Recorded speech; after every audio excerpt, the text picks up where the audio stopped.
बात महाराष्ट्र की कर लेते हैं। महाराष्ट्र में राजनीति का जो महाड्रामा है वो चालू है। शिवसेना के बागी विधायकों का ये कहना है कि उन्होंने ये कदम खुद उठाया है, लेकिन सूत्रों से जिस तरह की खबरें आ रही हैं उससे ये साफ हो गया है कि इस महाड्रामे की स्क्रिप्ट लिखने वाले कोई और हैं।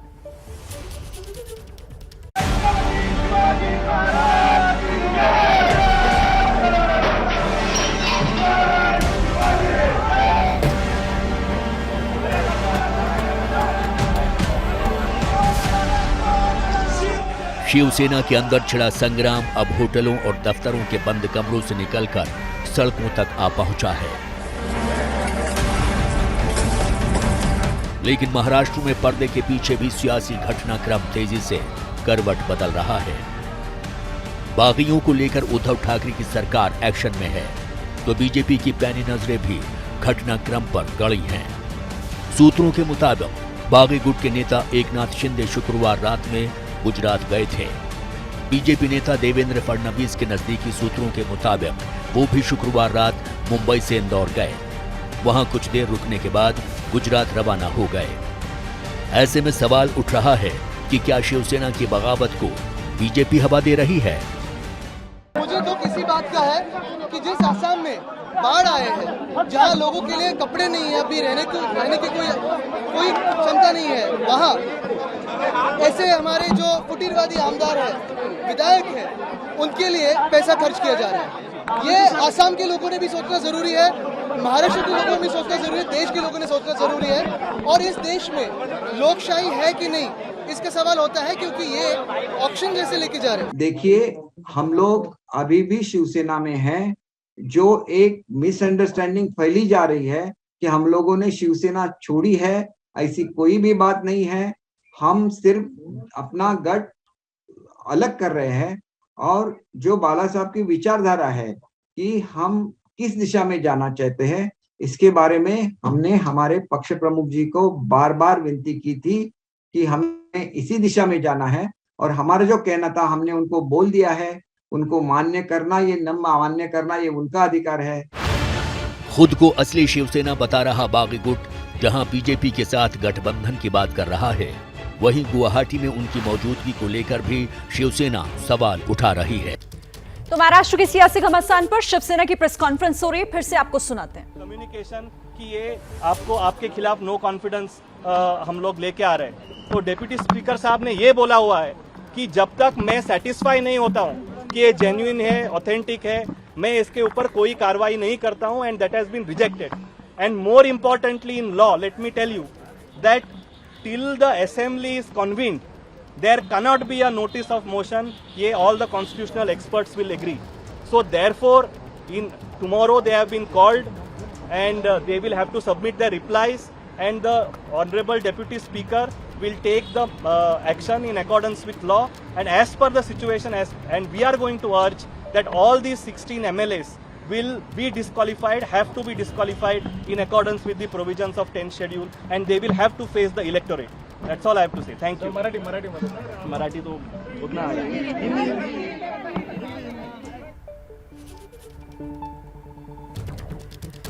तो बागी विधायकों पर शिवसेना की प्रेस कॉन्फ्रेंस आप सुन रहे थे, जिसमें उन्होंने ये साफ कर दिया है कि बागी विधायकों पर शिवसेना कानूनी कार्रवाई किस तरीके से कर रही है और आगे इसकी पूरी तैयारी है। तो कानूनी कार्रवाई के तहत इन 16 विधायकों की जो मुसीबत है वो आगे बढ़ेगी। जाहिर तौर पर इस प्रेस कॉन्फ्रेंस में इसी बात की जानकारी दी गई है कि बागी विधायकों पर कानूनी कार्रवाई की जा रही है। और इससे पहले हालांकि शिवसेना ने इसको लेकर पहले से ही अपना स्टैंड क्लियर कर दिया था कि वो बागी विधायकों पर कार्रवाई करेगी। हालांकि उन बागी विधायकों को भी आपने सुना, दीपक केसरकर जो कि प्रवक्ता हैं शिंदे गुट के, वो भी लगातार इस बात का अब जिक्र करते रहे हैं कि अगर उधर से कोई ऐसी कार्रवाई होती है तो उसके खिलाफ वो कोर्ट भी जाएंगे। जो समन उन्हें मिला है उस पर भी वो कह चुके हैं कि अगर कोर्ट भी जाना पड़ा तो उसकी भी तैयारी है। शिवसेना के वकील देवदत्त कामत को आप सुन रहे थे, उन्होंने कहा कि राजनीतिक नहीं, कानूनी लड़ाई भी शुरू हो गई है। एक बार फिर से आप सुनिए कि देवदत्त कामत ने आखिर क्या कहा है। होता है तो ये जो डिस्क्वालिफिकेशन की पिटिशंस लगाई गई है माननीय डिप्टी स्पीकर के सामने, वो ये ग्राउंड पे लगाई गई है कि इन्होंने पैरा 21A के अंतर्गत पार्टी छोड़ दी है और ये जो छोड़ने की प्रक्रिया है इसके कोई रेजिग्नेशन की ज़रूरत नहीं है। माननीय सुप्रीम कोर्ट के जजमेंट के अनुसार रवि नायक और जो लेटेस्ट सुप्रीम कोर्ट जजमेंट है कर्नाटका मैटर में, तो उन्होंने ये बोला हुआ है कि अगर सांसद या विधायक का एक्शन से ये साबित होता है कि इन्होंने पार्टी के खिलाफ एक्शन लिए हुए हैं, कार्य किए हुए हैं, तो वो पैरा 2(1) ये लगता है। तो हम लोगों ने 16 पिटिशंस फाइल की हुई है, उसमें स्पीकर साहब ने नोटिस इशू किए हैं, वो कल हियरिंग के लिए लगेगा। दूसरी बात यह है कि बहुत सारे मीडिया में और अन्य माध्यम में तो ये चर्चा हो रही है कि डिस्क्वालिफिकेशन इसमें नहीं हो सकता है क्योंकि हम लोगों के पास 2/3 मेजॉरिटी है। ये सरासर मेरे एक्सपीरियंस और नॉलेज के हिसाब से पूरा गलत है, क्योंकि 2003 में ये जो स्प्लिट का इशू था, स्प्लिट का प्रावधान था, वो डिलीट किया गया है। अभी डिस्क्वालिफिकेशन से बचने के लिए एक ही रास्ता है, वो है मर्जर। और आपको सारे लोगों को पता है आज तक ये जो 30 या 40 जो भी गए हुए हैं, अभी तक इनका कोई पार्टी में मर्जर नहीं हुआ है। तो इसीलिए तो आज के हालत में ये डिस्क्वालिफिकेशन से नहीं बच सकते। तीसरा जो मुद्दा है, इन्होंने बोला है कि डेप्यूटी स्पीकर को कोई जुरिस्डिक्शन नहीं है, डेप्यूटी स्पीकर को कोई जुरिस्डिक्शन नहीं है, कोई राइट नहीं है ये डिस्क्वालिफिकेशन की पिटीशन सुनने के लिए। उसके लिए मुझे यही कहना है कि कॉन्स्टिट्यूशन में क्लियर प्रोविजन है 180, उसमें ये बोला गया है कि जहाँ पे भी वैकेंसी है स्पीकर के ऑफिस में, तो deputy speaker can perform all the functions of the speaker. और रही बात वो नो कॉन्फिडेंस की, वो नो कॉन्फिडेंस मोशन ना ही मैंने देखा है, ना ही वो उसका रिजेक्शन मैंने देखा है।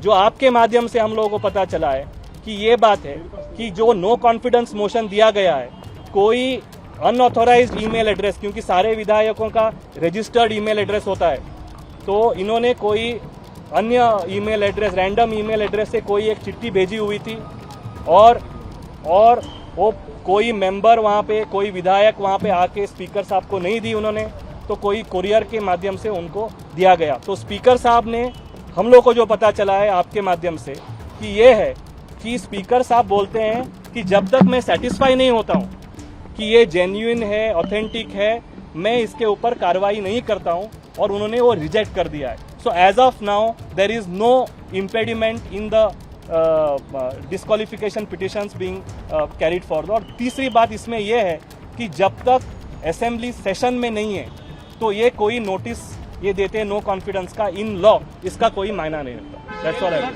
to say. सर अभी एक बात One by one, पता चल one by रही है one by कि अविश्वास प्रस्ताव जो है वो दिया और एक बार फिर अपक्ष आमदार के हाथ से दिया गया है, तो ऐसे वक्त में क्या वो आगे की कार्रवाई कर सकते नहीं, वो मेरी जानकारी में नहीं है, so I can't comment on it. और जो स्पीकर साहब करेंगे तो हम लोग कमेंट नहीं कर सकते। लीडर ऑफ द हाउस जो चुना है शिवसेना ने और चीफ व्हिप चुना है, क्या वो वैलिड रहेगा? बिल्कुल, बिकॉज जो लीडर ऑफ द हाउस है और चीफ व्हिप का मामला है, that is the domain prerogative of the political party, original political party decide करेगी कौन लीडर होगा। लेजिस्लेचर पार्टी जो है वो पॉलिटिकल पार्टी का अंग है, कोई लेजिस्लेचर पार्टी सुप्रीम नहीं है। ओरिजिनल पॉलिटिकल पार्टी से लेजिस्लेचर पार्टी बनती है। Legislators are elected on the ticket of the political party. So जो पॉलिटिकल पार्टी बोलती है उसके ऊपर व्हिप या लेजिस्लेचर पार्टी का लीडर चुना जाता है। So therefore there is a rightful change in the chief whip. And और एक बात है, कल नेशनल काउंसिल एग्जीक्यूटिव मीटिंग में देयर वर मोर देन 250 के ऊपर रिप्रेजेंटेटिव्स इलेक्टेड, जो 2018 में नेशनल काउंसिल शिवसेना में इलेक्ट हुए थे। उन्होंने सारे लोगों ने ये डिस्क्वालिफिकेशन जो पिटिशंस की प्रक्रिया ये की है, वो endorsed it and they have endorsed the leadership of Uddhav Thackeray ji. इस सब में गवर्नर का रोल क्या रहेगा?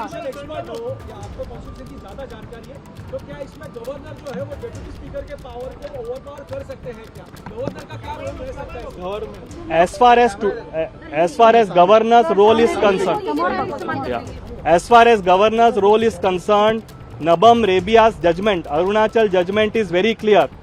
जो डिस्क्वालिफिकेशन मामले में governor has no role to play. आप कॉन्स्टिट्यूशन बेंच की नबम रेविया जी की जजमेंट पढ़ लीजिएगा। 5 जजेस bench of the supreme court have clearly said कि governor has no role to play. वहां पे जो बात हुई थी, गवर्नर वाज सेंडिंग डिरेक्टिव्स कि डिस्क्वालिफिकेशन पिटीशन सुननी चाहिए, नहीं सुननी चाहिए, तो वो सारा चीज सुप्रीम कोर्ट ने बोला हुआ है कि गवर्नर के डोमेन में नहीं है, he has no jurisdiction. Disqualify होने से पहले अगर वो गवर्नर को खत लिखते हैं तो क्या गवर्नर स्पेशल असेंबली का कन्वेंशन बुला सकते हैं? क्या सेशन बुला सकते हैं? क्या गवर्नर कॉल कर सकते हैं सेशन के लिए किसी house floor of the house पे? इससे पहले अगर वो गवर्नर को खत लिखते हैं तो क्या governor Yes, governor, if he feels that there is a problem with the majority, he can always call for a floor test on the advice of the chief minister or otherwise also.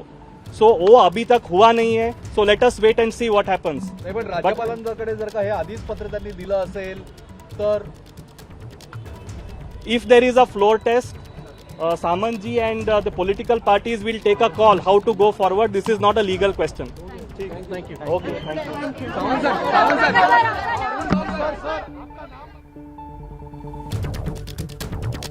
तो बागी विधायकों पर शिवसेना की press conference, इसमें यह कहा गया कि 16 याचिकाएं दाखिल की गई हैं और 16 विधायकों के खिलाफ कार्रवाई किस तरीके से की जा रही है शिवसेना की तरफ से, इसकी जानकारी दी। उन्होंने कहा कि जिस तरह से शिंदे का जो बागी दल है वो लगातार इस बात को लेकर मीडिया के सामने ये बात रख रहा है कि उनकी विधायिका जो है उससे निरस्त नहीं किया जा सकता, उनकी बर्खास्तगी नहीं हो सकती, उस पर भी शिवसेना की तरफ से स्टैंड रखा गया है कि मर्जर जरूरी है विधायिका रद्द होने से बचने के लिए। और अगर अब तक किसी पॉलिटिकल पार्टी के साथ मर्ज नहीं हुए हैं ये विधायक, तो ऐसे में उनकी जो कुर्सी है वो खतरे में है। बागी विधायकों पर कानूनी कार्रवाई बनती है। ये वकील शिवसेना के, जिन्हें आप सुन रहे थे, देवदत्त कामत, जिन्होंने पूरी जानकारी कानूनी पहलुओं पर किस तरह से शिवसेना विचार कर रही है और अब तक क्या कुछ किया जा रहा है शिवसेना की तरफ से।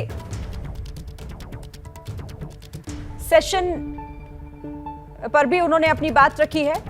बागी विधायकों पर शिवसेना की तरफ से उनके खिलाफ क्या एक्शन लिया जा रहा है और तमाम आरोपों पर भी यह जवाब दिया जा रहा था कि जो टेक्निकलिटीज हैं वो क्या कहती हैं। किसी पार्टी में विलय पर ही अयोग्यता कानून नहीं लगेगा, लेकिन विलय अब तक हुआ नहीं है, तो ऐसे में अयोग्यता कानून लागू होता है।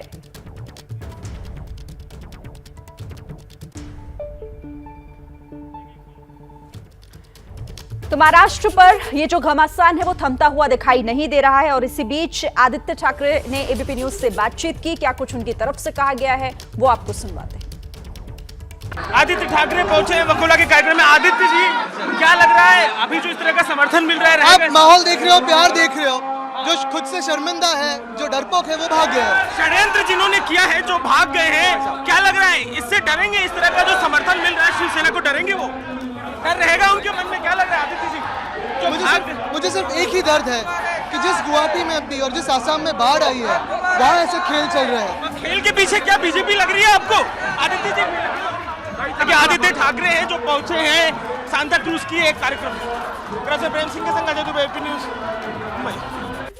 तो ये तो हो गई महाराष्ट्र की बात। अब उत्तर प्रदेश की बात कर लेते हैं और तस्वीरें आपको दिखाते हैं। और लखनऊ में इस वक्त बीजेपी दफ्तर पहुंचे हैं मुख्यमंत्री योगी आदित्यनाथ। दरअसल आज उत्तर प्रदेश से बीजेपी के लिए अच्छी खबर उपचुनावों के नतीजों के तौर पर सामने आई है। उत्तर प्रदेश में 2 लोकसभा सीटों पर जो उपचुनाव हुए थे उनके नतीजे जिस तरह से बीजेपी के लिए खुशी लाई है। यहां पर आपको बता दें कि रामपुर से बीजेपी ने जीत हासिल की है और आजमगढ़ से भी जो बीजेपी है वो आगे चल रही है। तो बड़ी खबर इस वक्त की, और इसीलिए योगी आदित्यनाथ इस वक्त बीजेपी ऑफिस पहुंचे हैं। उस वक्त की तस्वीरें, बीजेपी में खुशी की लहर है और मिठाई एक दूसरे को खिलाकर इसे सेलिब्रेट किया जा रहा है। आजमगढ़ में बीजेपी की निरहुआ को अब तक बढ़त है।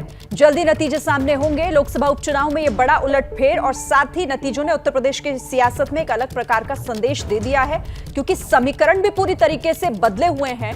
बीजेपी के लिए जहां ये एक जीत की खबर, लेकिन समाजवादी पार्टी के लिए ये एक बड़ा झटका है और बड़े झटके के साथ साथ एक बड़ा संदेश भी कि जिन समीकरणों की बात समाजवादी पार्टी करती थी, क्या उत्तर प्रदेश में अब वो पूरी तरीके से बदलते हुए नजर आ रहे हैं।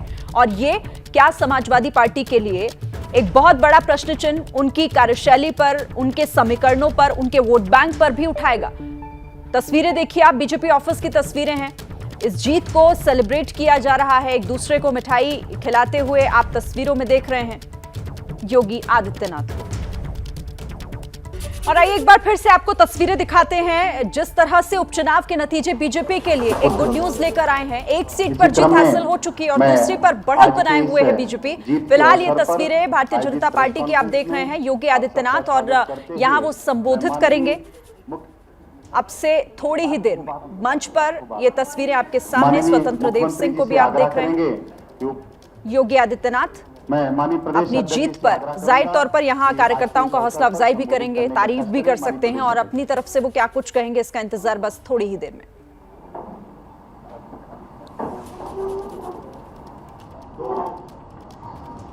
अपने आजमगढ़ रामपुर की लोकसभा, महत्वपूर्ण लोकसभा की जीत आदरणीय मोदी जी, योगी जी की लोकप्रियता है, कार्यकर्ताओं की परिश्रम की पराकाष्ठा है और जनता जनार्दन का आशीर्वाद है।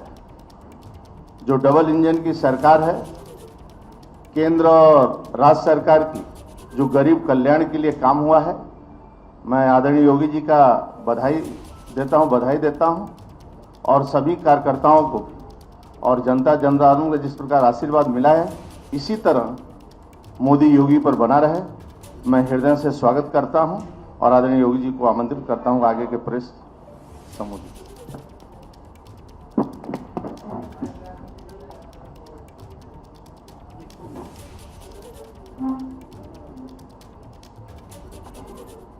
मित्रों, उत्तर प्रदेश के अंदर लोकसभा की 2 उपचुनाव में आज जो परिणाम सामने आए हैं, उन परिणामों को लेकर के आयोजित आज की इस प्रेस वार्ता में मैं सबसे पहले आप सभी का हृदय से स्वागत करता हूं। डबल इंजन की सरकार ने डबल जीत उत्तर प्रदेश के अंदर इस उपचुनाव में हासिल की है।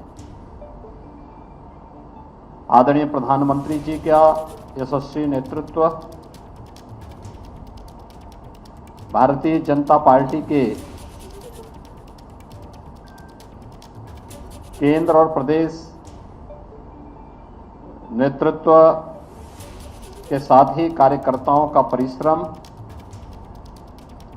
और जनता जनार्दन का आशीर्वाद, ये निरंतर डबल इंजन की सरकार को प्राप्त हुआ है और उसी का सुफल है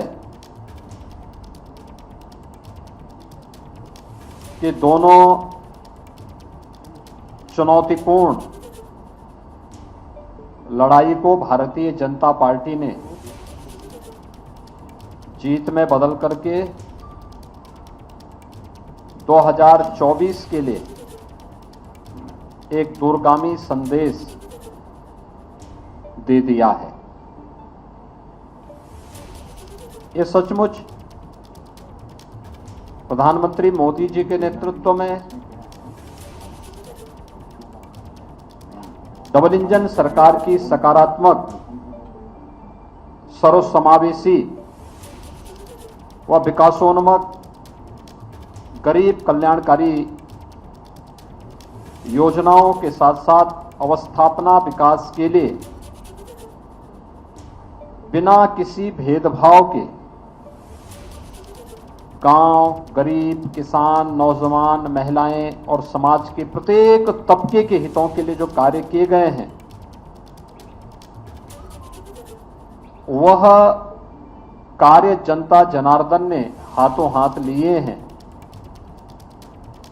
विधानसभा चुनाव में 2/3 से अधिक सीटें भारतीय जनता पार्टी के पक्ष में देने के बाद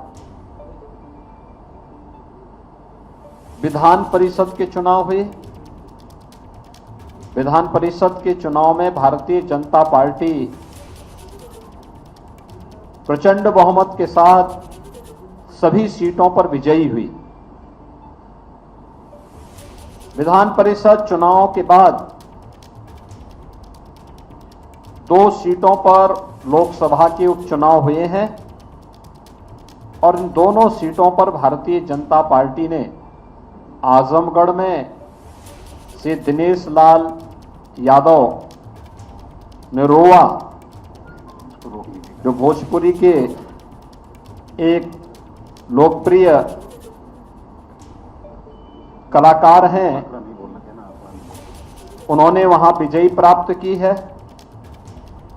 और साथ ही साथ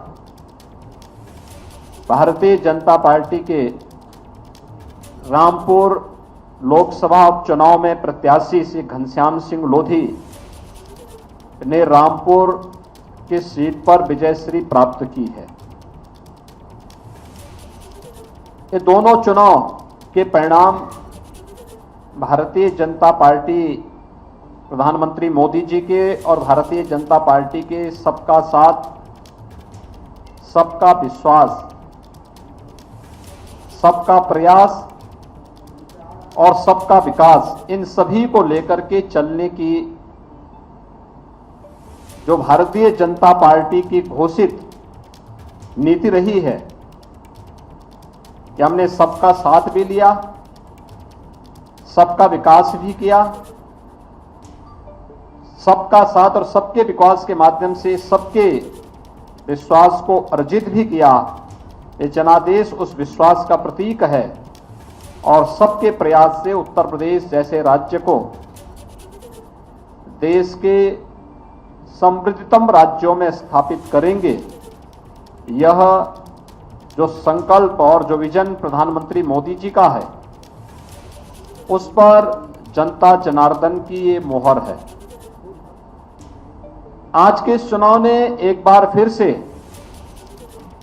प्रदेश के दंभी, नकारात्मक सोच और अपनी विध्वंसात्मक गतिविधियों के लिए कुख्यात ताकतों को, उन परिवारवादी ताकतों को एक बार फिर से स्पष्ट संदेश जनता जनार्दन ने दिया है कि उत्तर प्रदेश की जनता अब परिवारवादियों, जातिवादियों, सांप्रदायिक उन्माद को भड़काने वाले पेशेवर माफिया और आपराधिक प्रवृत्ति के तत्वों को प्रश्रय देने वाले राजनीतिक दलों को किसी भी प्रकार से स्वीकार करने को तैयार नहीं है। यह चुनाव भारतीय जनता पार्टी के नेतृत्व में एक सकारात्मक सोच, सर्वसमावेशी, विकासोन्मुख तथा गरीब कल्याणकारी योजनाओं को आगे बढ़ाने के अभियान का, भारतीय जनता पार्टी के प्रधानमंत्री मोदी जी के विजन को आगे बढ़ाने का एक अभियान है। और जनता जनार्दन के आशीर्वाद ने इस विजयश्री के माध्यम से उत्तर प्रदेश के अंदर 2024 के विजयश्री के लिए एक दूरगामी संदेश भी दिया है कि 2024 में भारतीय जनता पार्टी उत्तर प्रदेश के अंदर प्रचंड बहुमत के साथ उत्तर प्रदेश के अंदर 80 लोकसभा सीटों में से 80 सीटों की ओर विजयश्री की ओर अग्रसर हो रही है। यह आज की विजय ने यह संदेश बहुत स्पष्ट रूप से सभी के सामने प्रस्तुत किया है। मैं आज की इस विजय के लिए अपने दोनों प्रत्याशियों को, श्री दिनेश लाल यादव निरोवा को और श्री घनश्याम सिंह लोधी, दोनों प्रत्याशियों की विजयश्री के लिए उन्हें हृदय से बधाई देता हूं। मैं भारतीय जनता पार्टी के उन सभी कार्यकर्ताओं को, जिन कार्यकर्ताओं ने अथक परिश्रम करके इस भीषण गर्मी में परिश्रम करके इस चुनौतीपूर्ण लड़ाई को विजयश्री में बदलने में अपना योगदान दिया, बूथ प्रबंधन के माध्यम से लोकतांत्रिक लड़ाई को कठिन से कठिन चुनौती को भी अपने पक्ष में करने के जिस संकल्प के साथ वे पहले दिन से डट गए थे, उस के लिए मैं भारतीय जनता पार्टी के सभी कार्यकर्ताओं को हृदय से इसके लिए अभिनंदन करता हूं। भारतीय जनता पार्टी के प्रदेश और केंद्रीय संगठन को जिन्होंने इस चुनाव में पदाधिकारियों को बेहतर तरीके से लगा करके प्रदेश के अंदर प्रदेश अध्यक्ष के नेतृत्व में, प्रदेश संगठन महामंत्री श्री सुनील बंसल जी के मार्गदर्शन में संगठन का कार्यकर्ता पूरे प्रदेश भर में लगकर दोनों लोकसभा सीटों पर व्यवस्थित रूप से लगा। तो उत्तर प्रदेश में लोकसभा उपचुनाव के नतीजे बीजेपी के फेवर में आए हैं और इसी पर मुख्यमंत्री बोल रहे हैं, आपको सुनवा देते हैं।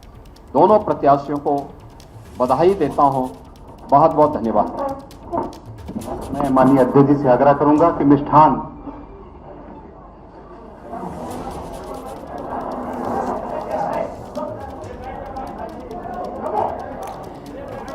तस्वीरें आप देख रहे हैं। बीजेपी की ये प्रेस कॉन्फ्रेंस, उपचुनाव के नतीजों से गदगद है बीजेपी और इससे विकासवादी सरकार की जीत। योगी आदित्यनाथ ने कहा कि ये डबल इंजन की सरकार की जीत है।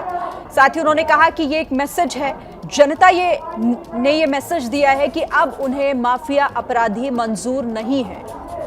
आपको बता दें कि लोकसभा उपचुनावों के नतीजे जिस तरह से सामने आए हैं, आजम खान के गढ़ रामपुर में समाजवादी पार्टी हार गई है, जो कि एक सीधा और सधा हुआ संदेश समाजवादी पार्टी के लिए, लेकिन बीजेपी के लिए खुशी की लहर इस जीत से। और इसीलिए योगी आदित्यनाथ ने आज कहा कि ये डबल इंजन की सरकार की जीत है और ये जीत 2024 के लिए संदेश दे रही है कि 2024 में क्या होगा। वो कह रहे हैं कि 80 सीटों पर जीत तय है 2024 में। ये जनता ने इन नतीजों से बता दिया है कि कैसे सरकार की योजनाएं जनता तक पहुंच रही है और इसीलिए वो उन योजनाओं की भी जीत है। पीएम के विजन पर जनता ने मुहर लगाई है।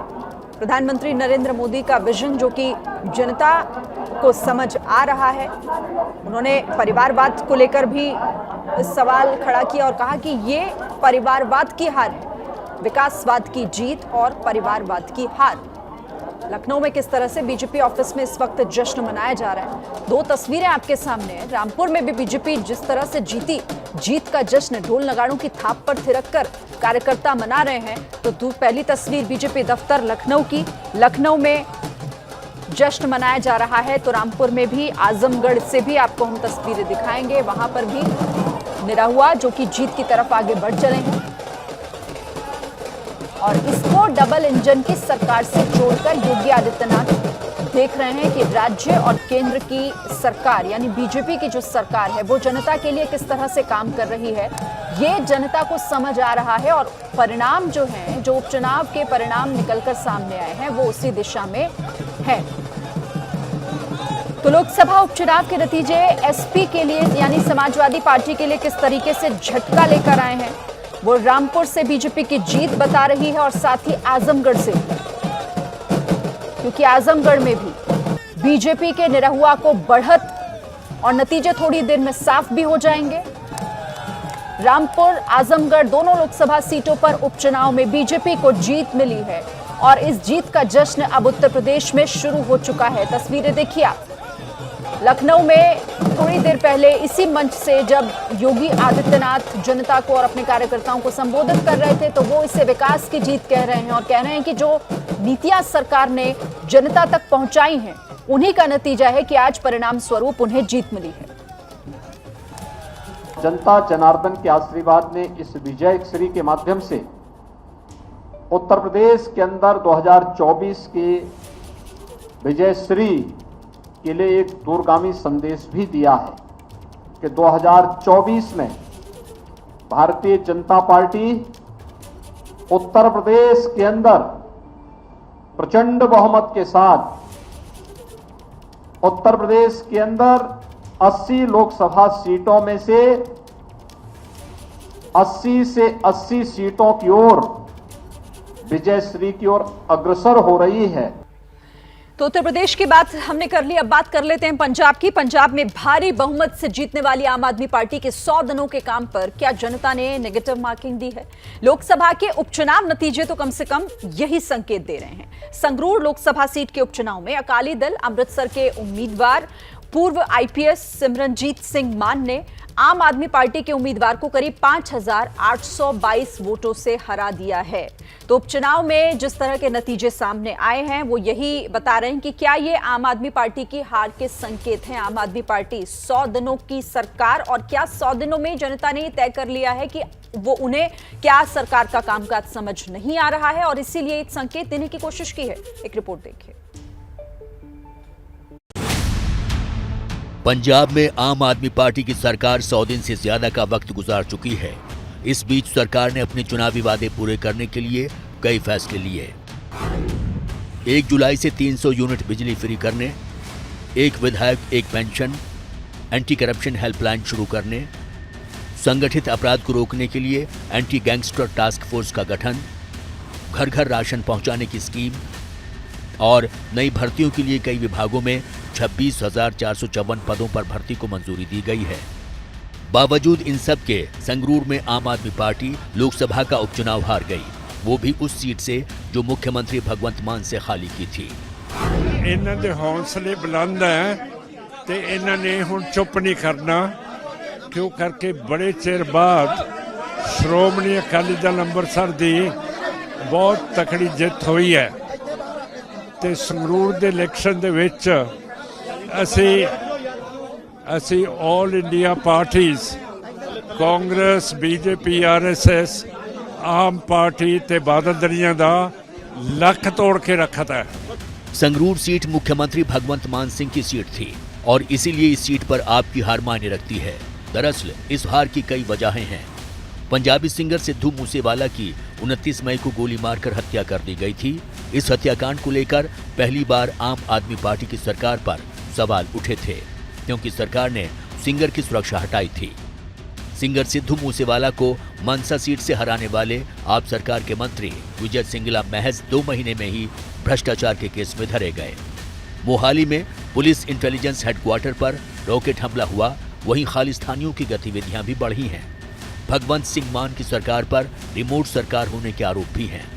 अप्रैल में पंजाब बिजली विभाग के अफसरों को दिल्ली बुलाने पर विवाद भी हुआ है। जाहिर है संगरूर उपचुनाव में हार आपके लिए एक गंभीर संकेत है, जो देश में उसके विस्तार की योजना को झटका दे सकती है।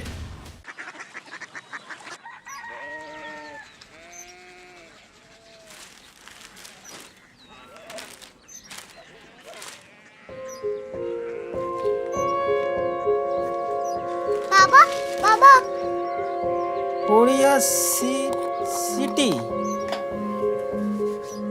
जानिए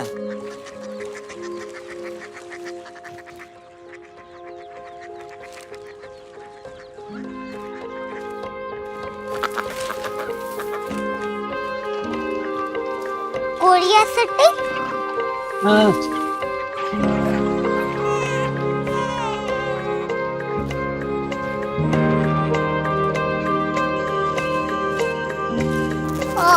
कोरिया सिटी कहाँ पे है? शहर अंग्रेजी लगे हैं।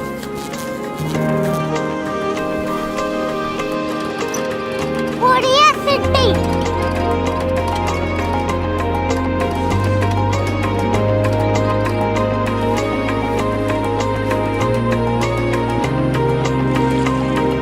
वो बहुत दूर है।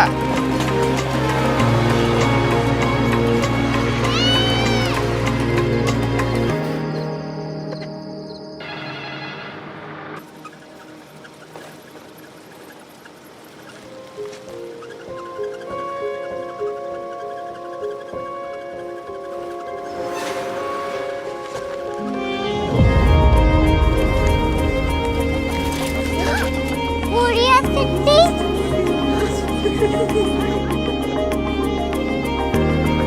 दुनिया कुछ लोग बड़े होते हैं। कोरिया सिटी कहाँ है? प्रोफेसर साहब को पता होगा। हो, ये छोटा वाला ग्लोब लगता है और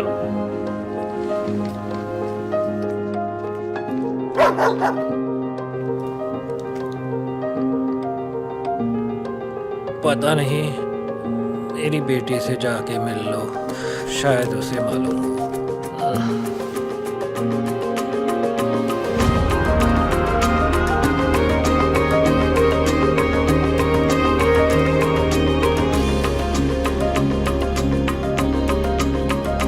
हाय, बाबा ने भेजा है। Come here. Korea city. Korea city नहीं, क्यूरियोसिटी। वो क्या? That's what brought you here? जो तुम्हें यहाँ तक ले आया। क्यूरियोसिटी।